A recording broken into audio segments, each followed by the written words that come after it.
ఉపాధ్యాయ కేంద్రీకృత బోధనా పద్ధతులు.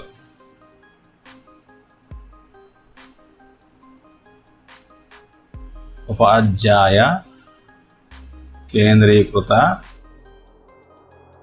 బోధనా పద్ధతులు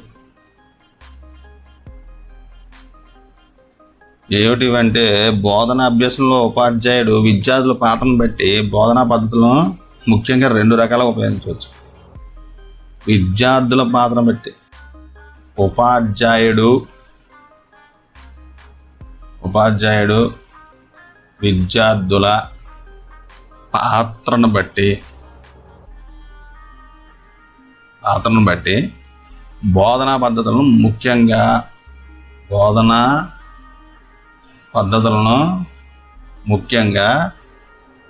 2 రకాలుగా విభజించవచ్చు. ఒకటి ఉపాధ్యాయ కేంద్రీకృత పద్ధతులు, 2 విద్యార్థి కేంద్రీకృత పద్ధతులు. విద్యార్థి కేంద్రీకృత పద్ధతులు. ఉపాధ్యాయ కేంద్రీకృత బోధనలో ఉపాధ్యాయుడు ముఖ్య పాత్ర వహిస్తాడు.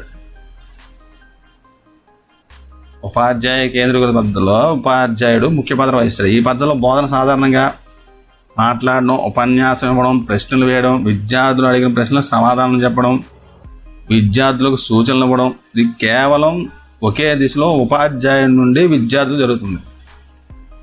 ఒకే దిశలో ఉపాధ్యాయుడి నుండి విద్యార్థులకు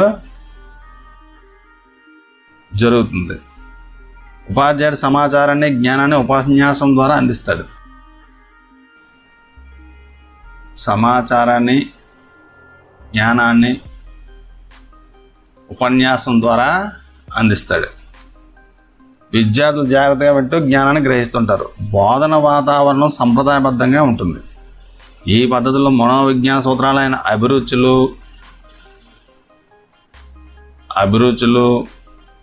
అవసరాలు, వైవిధ్యాలు దృష్టిలో ఉంచుకోవడం జరగదు. విద్యార్థుల అభిరుచులు, సామర్థ్యాలు పెంపొందించిన అవకాశం ఉండదు. అయినప్పటికీ ప్రాచీన కాలం నుంచి నేటి వరకు కూడా ఈ కింది పద్ధతిలో వాడుతున్నారు. ఏంటంటే అవంటే ఉపాధ్యాయ కేంద్రీకృత పద్ధతులు. 1 ఉపన్యాస పద్ధతి. 2 ఉపన్యాస ప్రదర్శన పద్ధతి. 3 చారిత్రక పద్ధతి. అయితే ఉపన్యాస పద్ధతి అంటే ఏంటో చూద్దాం. ఉపన్యాస పద్ధతి సాధారణంగా అన్ని తరగతుల్లోనూ, అన్ని విద్యా సంస్థల్లోనూ, అన్ని పాఠ్యాంశాలు చెప్పడానికి ఎప్పటికీ ఎక్కువ ఉపయోగిస్తుంది ఏంటంటే ఉపన్యాస పద్ధతి. ఈ ఉపన్యాస పద్ధతిలో ముఖతః విషయ పరిజ్ఞానాన్ని బోధించే పద్ధతి. ఏంటది? ముఖతః విషయ పరిజ్ఞానాన్ని బోధించే పద్ధతి ఉపన్యాస పద్ధతి. క్రమబద్ధంగా చక్కని భాషతో ఉచ్చారణ దోషాలు లేకుండా విద్యార్థుల ముందు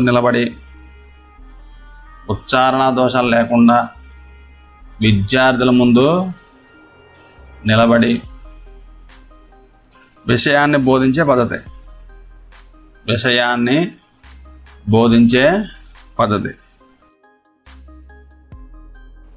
ఉపాధ్యాయుడు పాఠ్యాంశానికి సంబంధించిన అంశాల గురించి విస్తారంగా చదివి వరుస క్రమంలో రాసుకొని మొదట ఏం చేయాలి? విస్తారంగా చదివి వరుస క్రమంలో రాసుకొని తర్వాత తార్కిక క్రమంలో అభివృద్ధి చేసుకొని ఉపన్యాసం ఇస్తాడు. ముఖ్యమైన అంశాలను, బొమ్మలను, ఫార్ములాలను బల్లపై రాస్తాడు. ముఖ్యమైన అంశాలను, బొమ్మలను, ఫార్ములాలను దీనిలోని నల్లబల్లపై రాస్తాడు. పాఠం సారాంశం కూడా బోర్డు మీద విద్యార్థులకు అర్థమయ్యేటట్లు వారు గుర్తుపెట్టుకున్నట్లుగా రాస్తాడు. ఈ పద్ధతిలో బోధన విద్యార్థి పరంగా జరగదు. బోధన విద్యార్థి పరంగా జరగదు. తరగతిలో ఉన్న విద్యార్థులందరినీ ఒకే ప్రమాణంగా తీసుకుంటారు. ఉపాధ్యాయుడే కేంద్ర స్థానమై ఉంటాడు. అయితే ఇందులో సోపానాలు ఏంటి? ఏంటంటే ఉపన్యాస అంశాన్ని గురించి విస్తారంగా పాఠ్యపుస్తక పరిధి దాటి చదివి అవసరమైన సంప్రదింపు గ్రంథాలను చదివి వివరాలను ఒక తార్కిక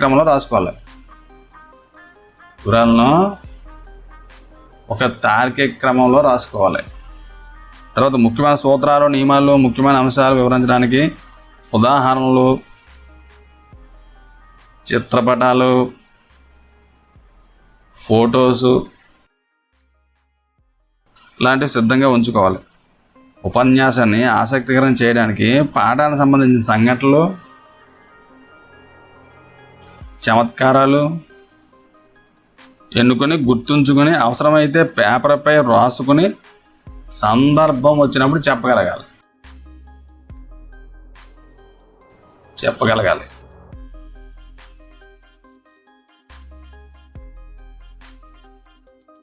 తర్వాత ఉపన్యాసం ఇస్తున్నప్పటికీ విద్యార్థులను వారి ప్రవర్తనను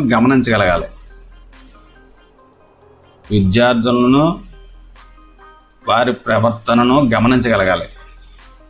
పాఠంపై విద్యార్థులు దృష్టి కేంద్రీకరించేటట్లుగా చేయగలగాలి. ఆసక్తి కలిగించే విధంగా చెప్పాలి. పాఠ్యాంశాలకు సంబంధించిన ముఖ్యాంశాలు, సూత్రాలు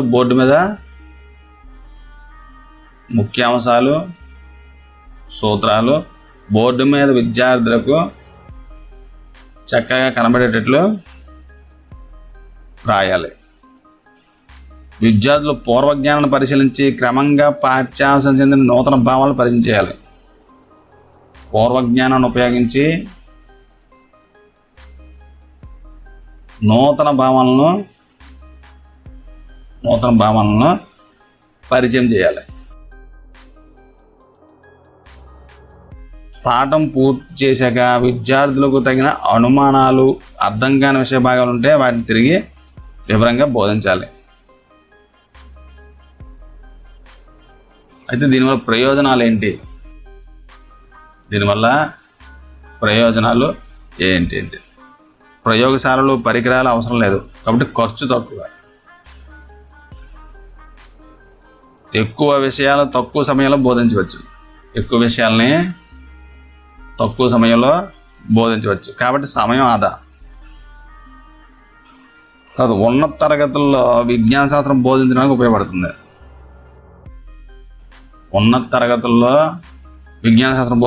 ఉపయోగపడుతుంది. ఎక్కువ మంది విద్యార్థులున్నా ఈ పద్ధతిలో బోధన చేయవచ్చు.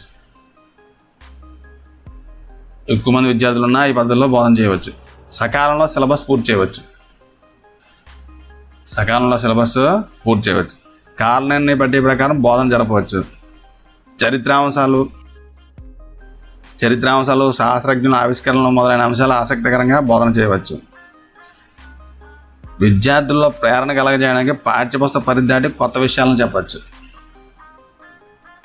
విషయాలను చెప్పే అవకాశం కూడా ఉంటుంది. అయితే దీని పరిమితులు ఏంటి? దీని యొక్క పరిమితులు విద్యార్థులు శాస్త్రీయ వైఖరులు, విమర్శనాత్మక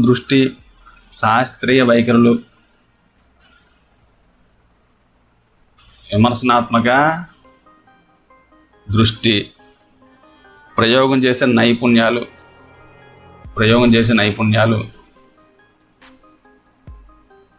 కలిగించలేము. విద్యార్థుల మానసిక స్థాయి, సామర్థ్యాలు, పూర్వజ్ఞానం పరిగణనలోకి తీసుకోవడం జరగదు. మానసిక స్థాయి కానీ పూర్వజ్ఞానం కానీ ఇవేవి పరిగణలోకి తీసుకోరు. ఉపాధ్యాయుడు ఉపన్యాస స్థాయిని విద్యార్థులు అందరూ అందుకోలేరు.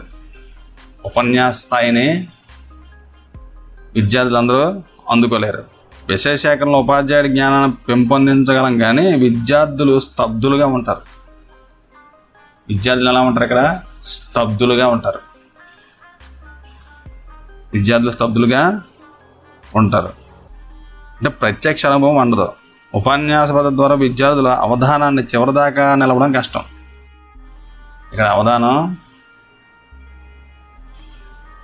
అవధానం చివరి వరకు నిలవడం కష్టం. అంటే అటెన్షన్ లేదంటే ఇంట్రెస్ట్ అనుకోండి. విద్యార్థి సందేహాలు నివృత్తికి అవకాశం ఉండదు. సందేహాల నివృత్తికి అవకాశం ఉండదు. కేవలం విద్యార్థులు వినడం, బోర్డుపై రాసిన నోట్ చేసుకోవడం తప్ప ఇంకేమి చేయలేరు. కేవలం వినడం, బోర్డుపై రాసింది నోట్ చేసుకోవడం తప్ప ఇంకేం చేయలేరు. ఇవి మాత్రమే చేయగలరు. అయితే ఉపన్యాస పద్ధతిని ఏ సందర్భాల్లో ఉపయోగించాలి అంటే తక్కువ కాల వ్యవధిలో అనేక అంశాలు చెప్పడానికి.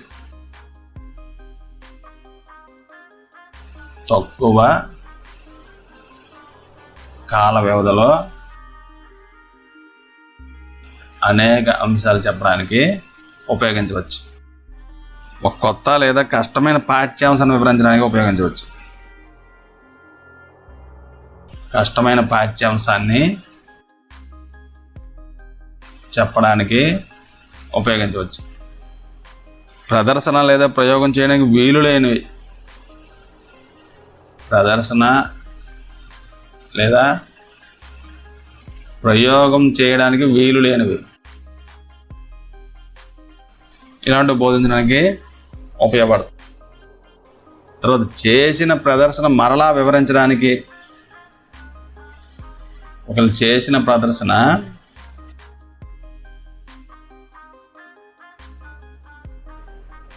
ప్రదర్శన మరలా వివరించడానికి, విద్యార్థుల జ్ఞానం, అవగాహన, వివరణ పెంచడానికి.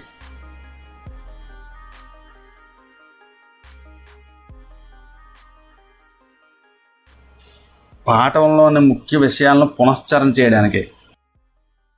పాఠంలోని ముఖ్య విషయాలను పునశ్చరణ చేయడానికి ఉపయోగించవచ్చు. అంటే భౌతిక రసాయన శాస్త్రాల్లో విశేష కృషి చేసిన శాస్త్రజ్ఞుల జీవిత చరిత్రలు వివరించవచ్చు. శాస్త్రజ్ఞుల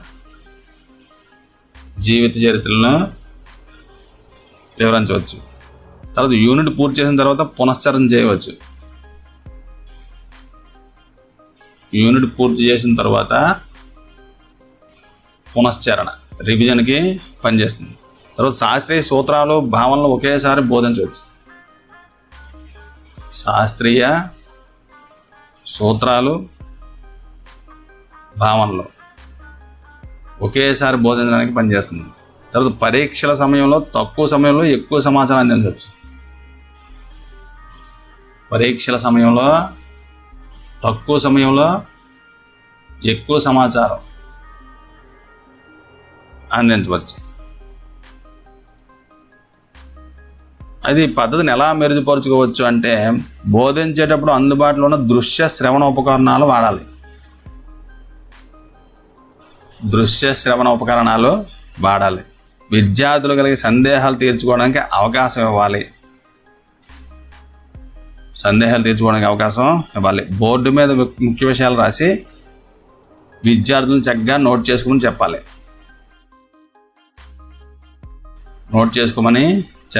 విద్యార్థులను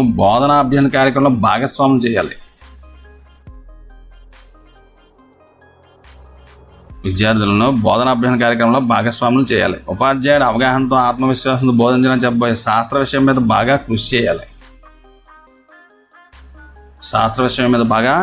చేయాలి. ఉపాధ్యాయుడు పాఠ్యపుస్తకాలతో పాటు ఇతర సంప్రదింపు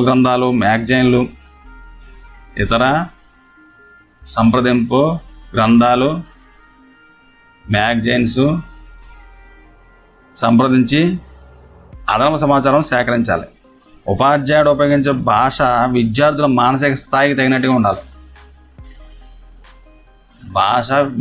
మానసిక స్థాయికి తగినట్టుగా ఉండాలి. పూర్తిగా అర్థమయ్యేటట్లుగా ఉండాలి. ఉపయోగించే సామగ్రి పట్ల కూడా సరైన అవగాహన ఉండి తీరాలి. ఈ పద్ధతిని కింది పాఠాలకు ఫలవంతంగా వాడవచ్చు. కొన్ని పాఠాలని మనం ఇక్కడ చూడవచ్చు. ఏంటంటే అవి కెప్లర్ గమన సూత్రాలు. కెప్లర్ గమన సూత్రాలని ఉపన్యాస పద్ధతి ద్వారా చెప్పవచ్చు. తర్వాత కాంతి తరంగ సిద్ధాంతం, కాంతి తరంగ సిద్ధాంతాలు. తర్వాత ఏమో అయస్కాంత సిద్ధాంతాలు, అయస్కాంత సిద్ధాంతాలు. తర్వాత రేడియోధార్మికత, రేడియోధార్మికత. తర్వాత పరమాణు నిర్మాణం నమూనాలు, పరమాణు నిర్మాణం నమూనాలు. తర్వాత ఏంటి ఆవర్తన పట్టిక, ఆవర్తన పట్టిక వివరణ. ఇవి మనం ఉపన్యాస పద్ధతి ద్వారా చెప్పవచ్చు. ఏంటంటే అవి కెప్లర్ గమన నియమాలు కానీ, కాంతి తరంగ సిద్ధాంతాలు, అయస్కాంత సిద్ధాంతాలు, రేడియోధార్మికత, తర్వాత పరమాణు నిర్మాణం, తర్వాత ఏమో ఆవర్తన పట్టిక వివరణ. తర్వాత ఉపన్యాస ప్రదర్శనా పద్ధతి, ఉపన్యాస ప్రదర్శనా పద్ధతి. ఉపన్యాసం ప్రదర్శన కలిపి బోధించే పద్ధతి. ఏంటిది? ఉపన్యాసం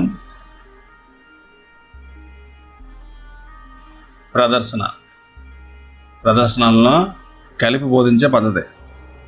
ప్రదర్శన అంటే చేసి చూపించడం, ప్రదర్శన అంటే చేసి చూపించడం. అంటే ఒక శాస్త్రీయ భావన కానీ, శాస్త్రీయ సంబంధం ప్రయోగాన్ని కానీ ప్రయోగశాలలో తరగతి విద్యార్థుల ముందు చేసి చూపించే ప్రక్రియ. తరగతి విద్యార్థుల ముందు చేసి చూపించే ప్రక్రియ. ఈ విధానంలో విజ్ఞాన శాస్త్ర ఉపాధ్యాయుడు తరగతి పాఠ్యాంశాలకు సంబంధించిన ప్రయోగం ప్రదర్శన చేస్తూ ఉపన్యాసం ద్వారా వివరిస్తూ ఉంటాడు. ఉపాధ్యాయుడు ప్రయోగం చేసేటప్పుడు వాడే పరికరాలు, అమర్చే విధానం, ప్రయోగం చేసే విధానం, ప్రయోగ ఫలితాలు ఇవన్నీ విద్యార్థులు శ్రద్ధగా పరిశీలిస్తారు. పరిశీలన ద్వారా శాస్త్రీయ భావనలు, సూత్రాలు, సత్యాలు నేర్చుకుంటారు.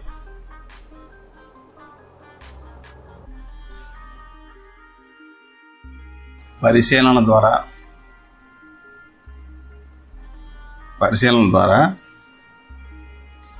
శాస్త్రీయ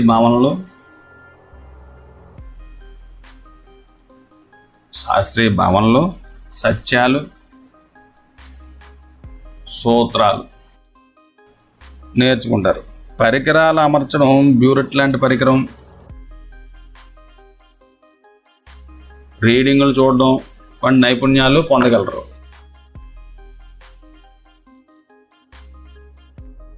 పరికరాలు అమర్చడం,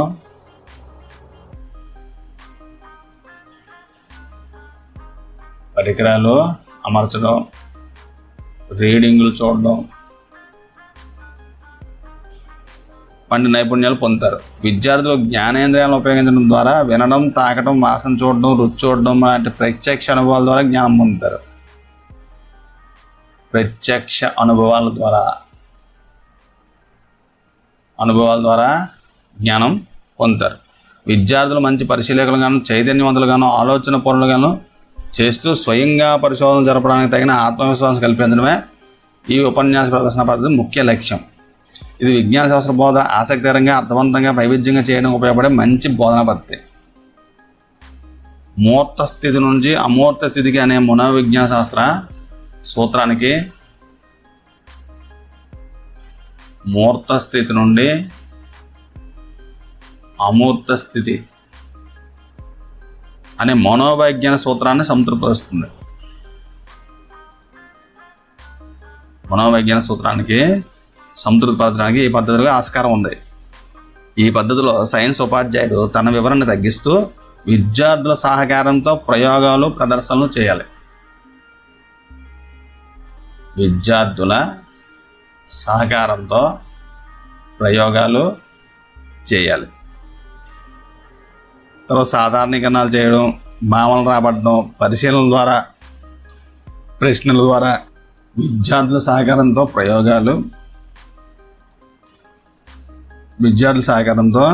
ప్రయోగాలు ప్రశ్నల ద్వారా విద్యార్థుల నుంచి శాస్త్రీయ భావనలు, పరిశీలన ద్వారా సాధారణీకరణాలు మొదలైనవి రాబట్టవచ్చు. అయితే ఇందులో సోపానాలు ఏంటి?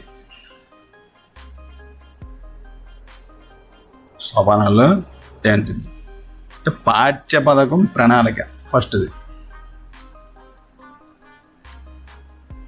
పాఠ్య పథకం ప్రణాళిక. మొదట పాఠ్యాంశానికి సంబంధించి బోధించవలసిన భావనలు, సూత్రాలు, చేయవలసిన ప్రయోగం నిర్ధారించుకోవాలి.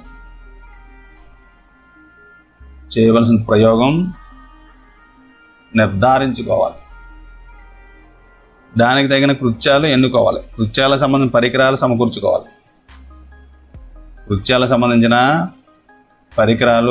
సమకూర్చుకోవాలి.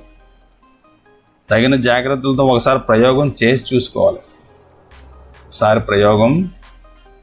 సరిచూసుకోవాలి. అనుబంధంగా ఏ ప్రశ్నలు అడగాలో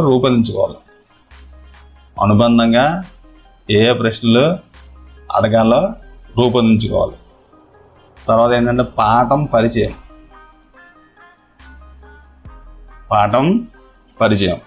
విద్యార్థులు చెప్పే పాఠం పట్ల ఆసక్తి కల్పించాలి.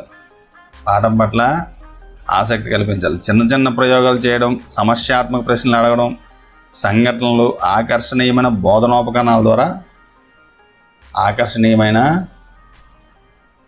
బోధనోపకరణాల ద్వారా విద్యార్థుల్లో చెప్పబోయే పాఠం పట్ల ఉత్సాహం కల్పించాలి. తర్వాత వచ్చి ప్రయోగ నిర్వహణ. ఇక్కడ ఏంటంటే చక్కటి గొంతుతో వివరిస్తూ ప్రశ్నలు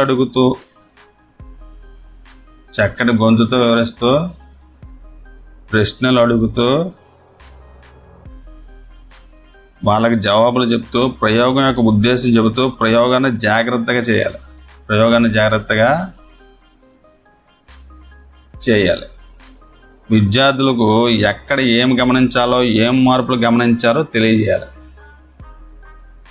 ఎక్కడ ఏం గమనించాలి,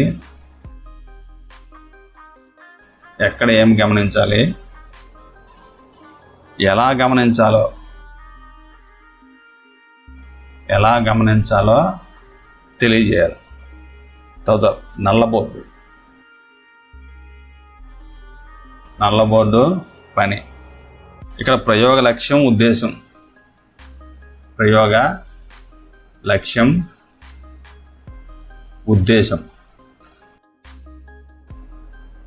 పరిశీలనలో గ్రహించిన విషయాల ముఖ్యాంశాలు.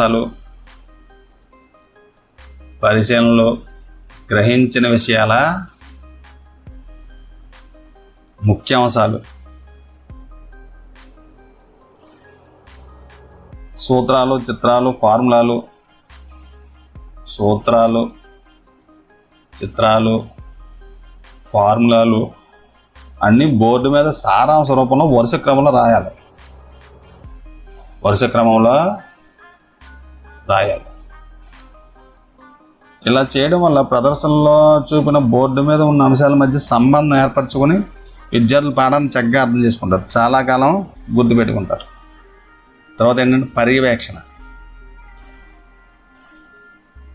విద్యార్థులందరూ ప్రదర్శనను జాగ్రత్తగా పరిశీలించేటట్లు,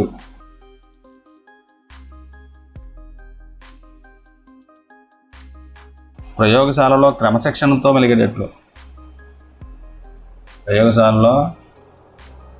క్రమశిక్షణతో మెలిగేటట్లు చూడాలి. తర్వాత ఏ విషయాలు నోట్ పుస్తకాల్లో రాసుకోవాలో ముందుగానే చెప్పాలి. ఏ విషయాలు నోట్ పుస్తకంలో రాసుకోవాలో ముందుగానే సైన్స్ ఉపాధ్యాయుడు విద్యార్థులకు తగిన సూచనలు ఇవ్వాలి. తర్వాత అప్పుడే ఈ ప్రదర్శన విజయవంతం అవుతుంది. బోధిస్తున్న పాఠానికి సంబంధించిన శాస్త్రజ్ఞుల జీవిత చరిత్రలు నుంచి కొన్ని సంఘటనలు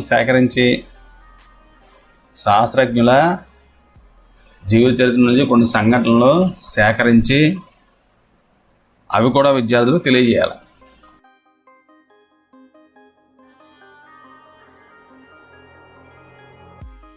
అయితే మంచి ప్రదర్శన లక్షణాలు ఏంటి అంటే ప్రణాళిక రచన, తయారీ. ప్రణాళిక రచన, తయారీ. ప్రదర్శన లక్ష్యాలు, బోధించే పాఠ్యాంశాలు, చేసే ప్రయోగం, కావలసిన పరికరాలు, ప్రయోగం చేసే వరుస క్రమం అంతా సరిగ్గా ముందుగానే ప్లాన్ చేసుకోవాలి. ఏంటంటే ప్రదర్శన లక్ష్యాలు, బోధించే పాఠ్యాంశాలు, చేసే ప్రయోగం, కావలసిన పరికరాలు, ప్రయోగం చేసే వరుస క్రమం అంతా ముందుగా ప్రయోగం చేసి చూసుకోవాలి. ముందుగా ప్రయోగం చేసి చూసుకోవాలి. అంటే ప్రణాళిక ప్రకారం రూపొందించే ప్రయోగాలను ముందుగా చేసి చూడాలి. తరగతులు కానీ ప్రయోగశాలలో కానీ ప్రయోగం విఫలం కాకుండా ప్రదర్శన చేసేటప్పుడు ఎటువంటి సమస్యలు రాకుండా జాగ్రత్త పడాలి.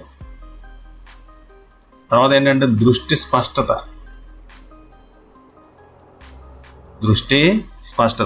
విద్యార్థులందరూ చూడగలిగేలా ప్రయోగాన్ని ఎత్తు బల్ల మీద నిర్వహించాలి. విద్యార్థులు ఎక్కువ మంది ఉంటే సమూహాలుగా విభజించి ఒక్కొక్క సమూహం ప్రదర్శన బల్ల చుట్టూ నిలబడి ప్రయోగం గమనించే విధంగా ఏర్పాటు చేయాలి. ఒక్కొక్క సమూహం ప్రదర్శన బల్ల చుట్టూ నిలబడి ప్రయోగం గమనించే ఏర్పాటు చేయాలి. గాలి వెలుతురు. తర్వాత ఏంటి? గాలి వెలుతురు.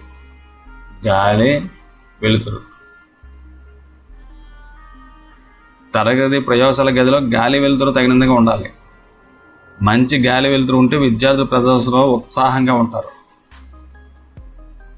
విద్యార్థులు ఉత్సాహంగా ఉండాలంటే గాలి వెలుతురు ఉండాలి. పరికరాలు. తర్వాత ఏంటి? పరికరాలు. ప్రయోగంలో ఉపయోగించే పరికరాలు అందరికి కనబడేటట్లు పెద్దవిగా ఉండాలి.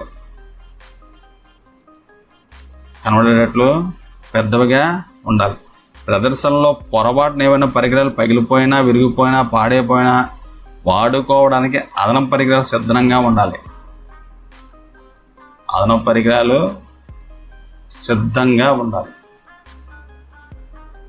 తర్వాత కాలానుగుణ బోధన.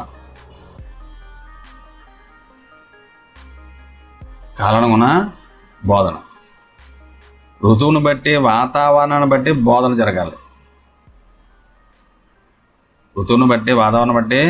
జరగాలి. వర్షాకాలంలో ఘర్షణ, విద్యుత్ సంబంధించిన ప్రయోగాలు, కటకాలు, దర్పణాలకు సంబంధించిన ప్రయోగాలు సత్ఫలితాలను ఇవ్వవు.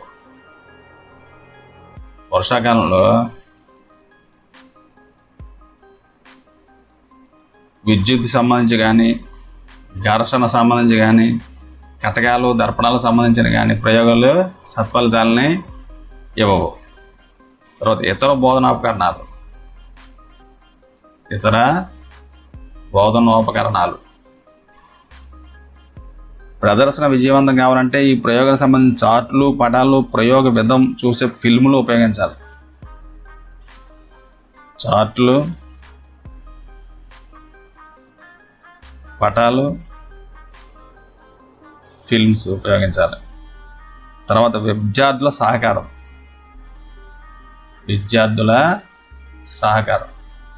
ఏమిటిదంటే ప్రయోగ నిర్వహణలోనూ, పరికరాలు అమర్చడంలోనూ,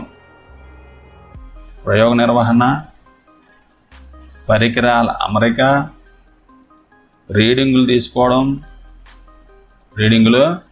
తీసుకోవడం, ఉపకరణాల సేకరణ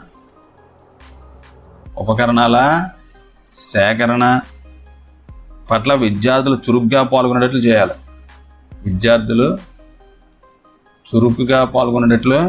విద్యార్థులతో ప్రయోగాల చార్ట్లు గీయమని చెప్పాలి.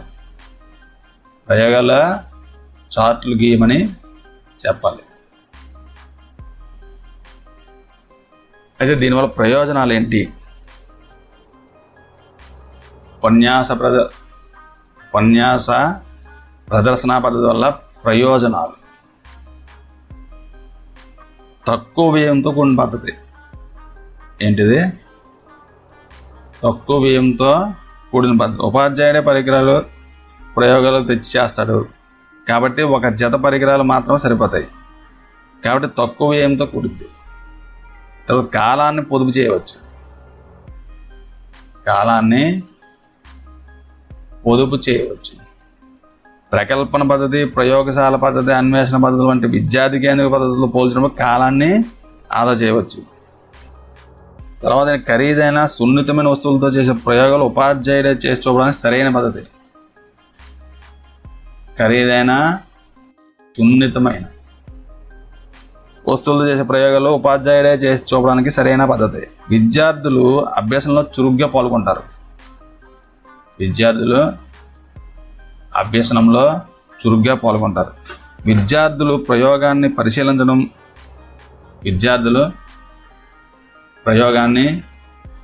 పరిశీలించడం, బొమ్మలు గీయడం, నోట్స్ రాయడం, సాధారణీకరణాలు రాబట్టడం వంటి అనేక ప్రక్రియలు నిమగ్నం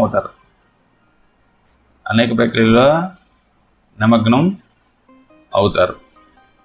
విజ్ఞాన శాస్త్రాన్ని సరైన విధంగా అవగాహన చేసుకోగలరు. విషయాలను పంచేంద్రియాల ద్వారా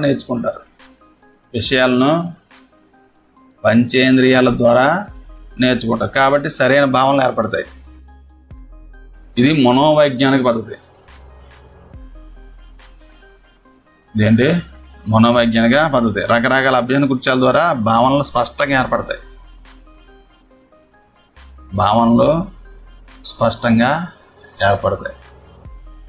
అయితే దీనిలో లోపాలు ఏంటి? అది పరిమితులు. దీనిలోని పరిమితులు ఏంటంటే విద్యార్థులు వ్యక్తిగత అనుభవాలు పొందలేరు.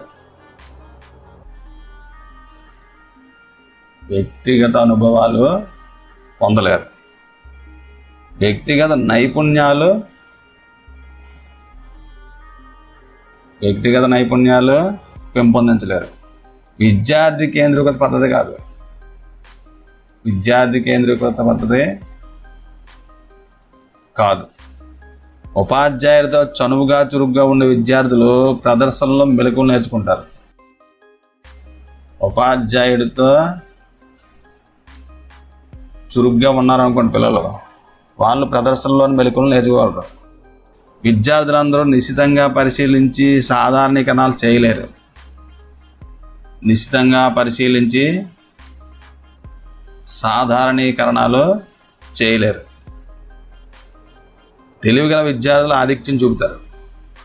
తెలివిగల విద్యార్థులు ఆధిక్యం చూపుతారు. ఇది శాస్త్రీయ వైఖరులను కలిగించదు. తర్వాత శాస్త్రీయ పద్ధతిలో శిక్షణ ఇవ్వడానికి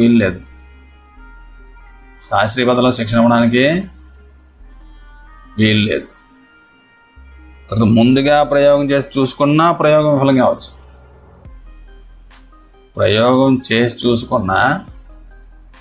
విఫలం కావచ్చు. తర్వాత విద్యార్థులందరికీ సమానమైన గ్రాహ్య శక్తి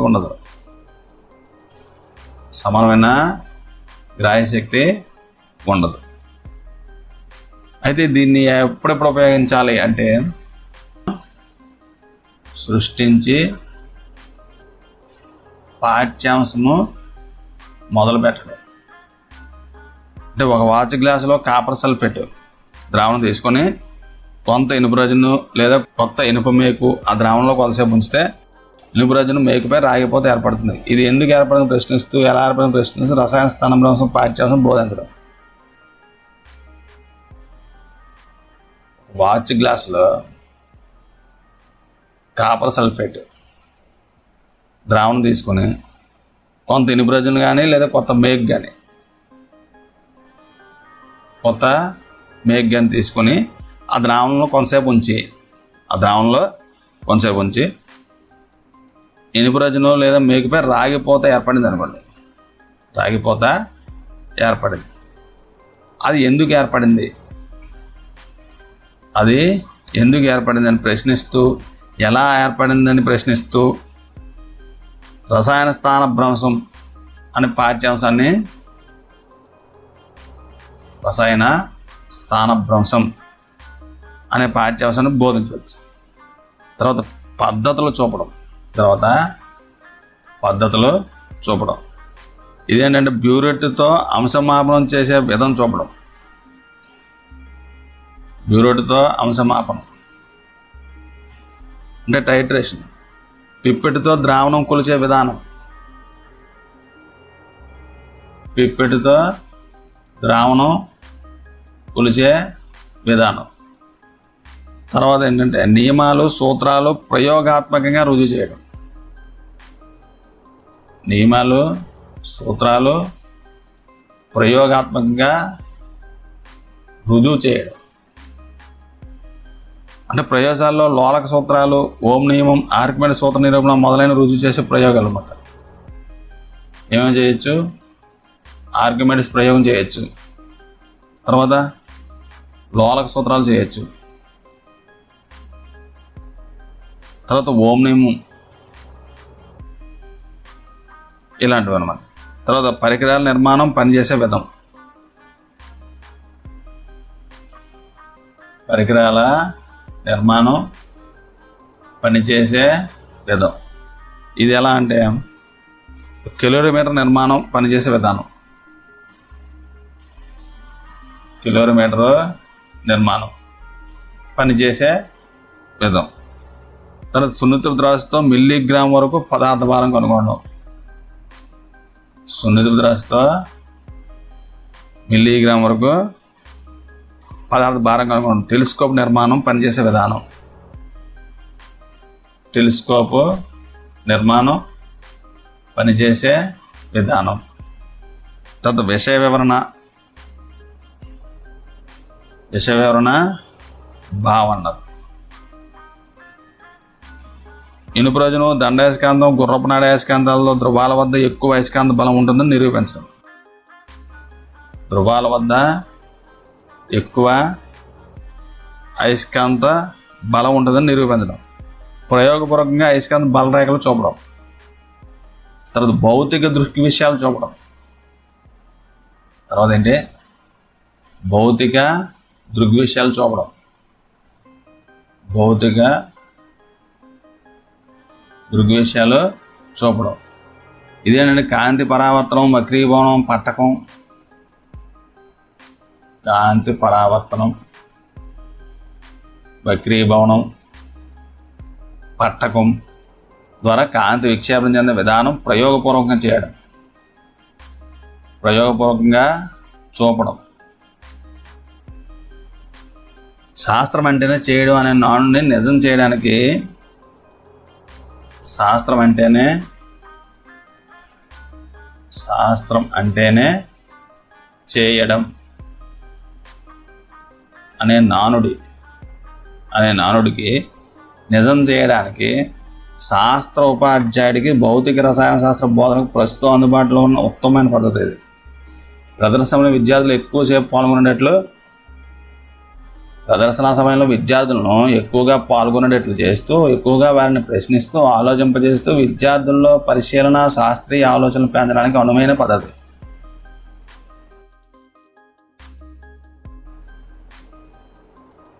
విద్యార్థులలో పరిశీలన, శాస్త్రీయ ఆలోచనలు పెంచడానికి అనువైన పద్ధతి. తర్వాత ఏంటంటే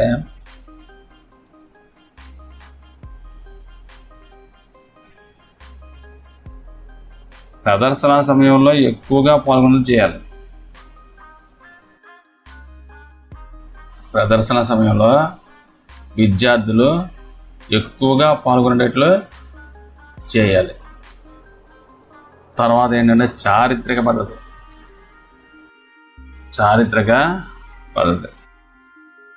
శాస్త్రానికి ఒక ప్రత్యేక చరిత్ర ఉంది. శాస్త్రానికి ఒక ప్రత్యేక చరిత్ర ఉంది.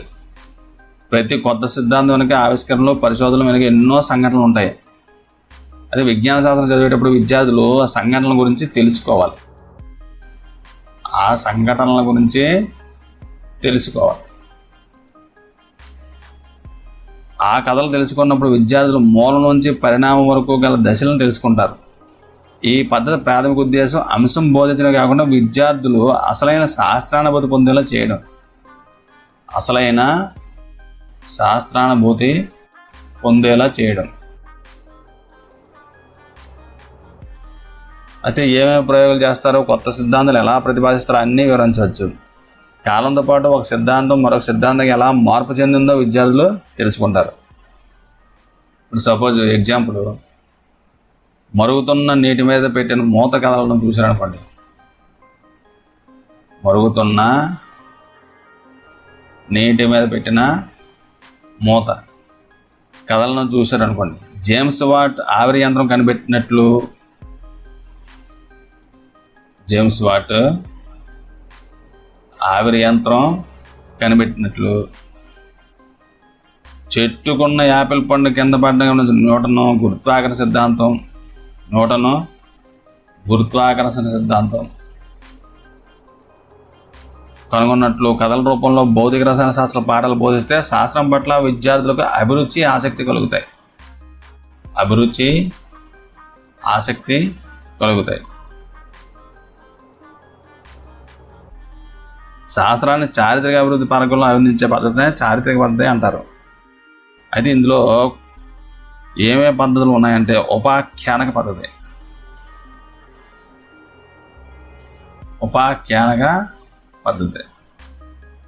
అంటే శాస్త్రవేత్తల జీవిత అనుభవాల ద్వారా వారు కనుగొన్న విషయాలను చెప్పి విద్యార్థులను శాస్త్ర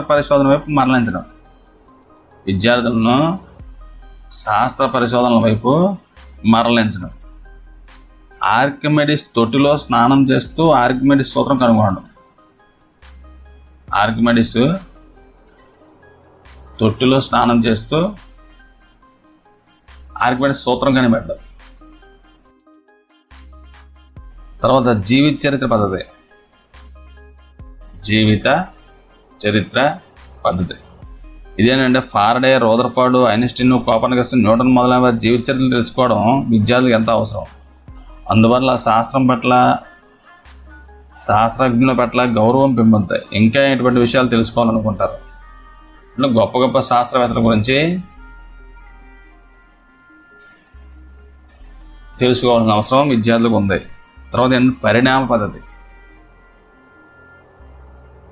పరిణామ పద్ధతి. వివిధ సిద్ధాంతాలు అవి పరిణామం చెందిన క్రమంలో బోధిస్తే విద్యార్థులకు అవగాహన కలుగుతుంది. కాంతి స్వభావం చెందిన సిద్ధాంతాలు ఉన్నాయనుకోండి.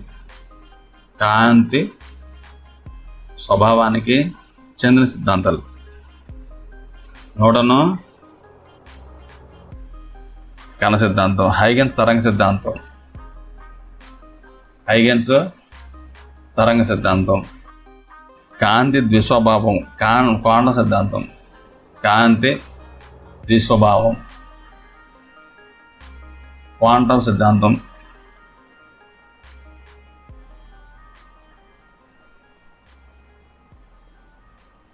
ఇలా కాంతి స్వభావం గురించి అవగాహన ఎలా వచ్చిందో వివరించవచ్చు. అదేవిధంగా ఉష్ణం, సపోజ్ ఏంటిది, ఉష్ణం ఉంది. ఉష్ణం స్వభావం రసాయన శాస్త్రంలో మూలకాల ఆవర్తన పట్టి తయారీ, మూలకాల ఆవర్తన పట్టిక తయారీ. తర్వాత పరమాణు నిర్మాణం. తర్వాత విశ్వం సిద్ధాంతాలు శాస్త్ర అభివృద్ధిలో ఎలా పరిణామం చెందాయో చక్కగా వివరించవచ్చు. తర్వాత సాంఘిక పద్ధతి. మానవ జీవనం శైలి గతిని మారుస్తున్న ఎన్నో నూతన పరిశోధనల ఆవిష్కరణల గురించి చెప్తూ శాస్త్రానికి సమాజానికి మధ్య గల సంబంధాన్ని చెప్పాలి. లేజర్స్, అంతరిక్ష పరిశోధనలు,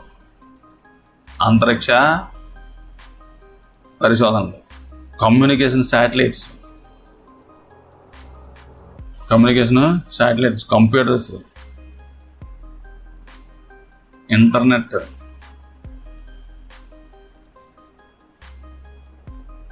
ఇవన్నీ విప్లవాత్మక మార్పుల గురించి విద్యార్థులతో చర్చించాలి. అయితే దీనివల్ల ప్రయోజనాలు ఏంటి చూద్దాం. దీనివల్ల ప్రయోజనాలు: కథలాగా ఒక విషయాన్ని బోధించడం వల్ల విద్యార్థుల ఆసక్తి పెరుగుతుంది. ఎందుకంటే కథలా చెప్తాం కాబట్టి. పాఠం ఎక్కువ కాలం గుర్తుపెట్టుకుంటారు. శాస్త్రవేత్తల జీవిత చరిత్రలు, వారి పడిన కష్టాలు ఈ పద్ధతి ద్వారా చెప్పడం తేలిక. శాస్త్రవేత్తల జీవిత చరిత్రలు, వారి కష్టాలు ఈ పద్ధతి ద్వారా చెప్పడం తేలిక. వివిధ ఆవిష్కరణలు, వాటికి కారణమైన శాస్త్రవేత్తల గురించి చెప్పడం,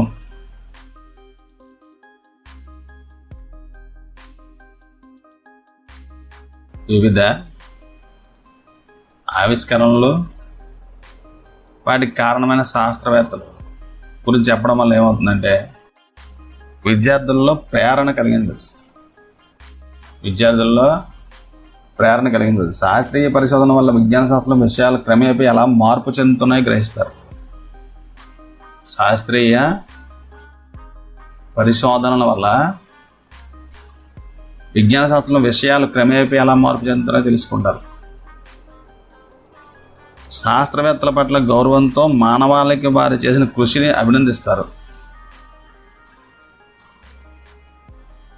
తర్వాత విద్యార్థులు శాస్త్రవేత్తల జీవిత చరిత్రలను, పరిశోధనలు, నూతన ఆవిష్కరణలు చదవడంలో అభిరుచిని చూపిస్తారు. అయితే దీని పరిమితులు ఏంటి? చారిత్రక విషయాలు, పరిశోధనలు, వీటి వెనుక సంఘటనల గురించి చెప్పడానికి ఉపాధ్యాయుడు శ్రమపడి ఎన్నో పుస్తకాలు చదివి నోట్స్ తయారు చేసుకోవాలి. దీనిలో ప్రయోగశాల కృత్యాలు ఉండవు. శాస్త్రీయ వైఖరి నైపుణ్యాలు పెరగడానికి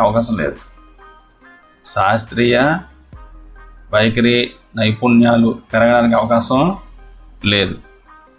ఈ పద్ధతిలో బోధన చాలా నెమ్మదిగా సాగుతుంది. శాస్త్రం అంటే చేయడం అనే మనోవిజ్ఞాన సూత్రానికి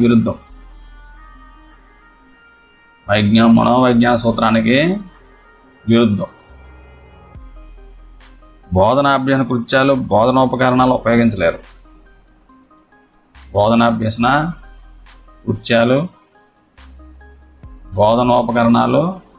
ఉపయోగించలేరు.